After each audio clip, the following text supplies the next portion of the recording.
ബാംഗ്ലൂർ പോലെയുള്ള ഇൻഡസ്ട്രിയോ അല്ലെങ്കിൽ ടെക്നോളജിയും ഇൻഡസ്ട്രിയും എൻ്റർപ്രനർഷിപ്പും എല്ലാം ഇങ്ങനെ തിളച്ചു നിൽക്കുന്ന ഒരു സ്ഥലത്ത് ഇനി ആവശ്യമില്ല. ഇല്ല.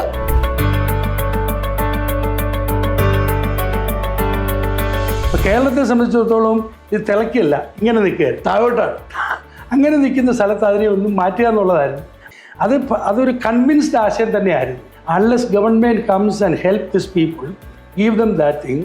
ഈ കേരളത്തിൽ ഒന്നും ചെയ്താൽ വിജയിക്കത്തില്ല. ഇവിടെ മുഴുവൻ യൂണിയനാണ്, സമരമാണ്.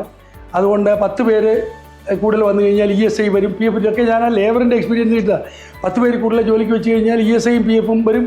അവിടുത്തെ ഒരു ട്രേഡ് യൂണിയൻ തുടങ്ങും. അവരുടനെ ESIക്കും PF അവർ പരിശോധനയ്ക്ക് വരും.